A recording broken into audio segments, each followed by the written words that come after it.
নমস্কাৰ।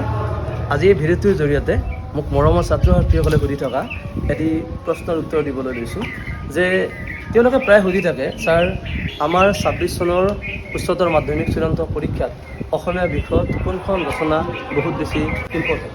যে মৰমৰ ছাত্ৰ ছাত্ৰীসকল মানে সেই কথাখিনি একেষাৰে কোৱা টান, কিন্তু তথাপিতো তোমালোকে এনেকুৱা ধৰণে প্ৰিপেয়াৰ কৰি যাবা যে যিটো টপিক নাহক কিয় পৰীক্ষাত লিখিম বুলি যাবা।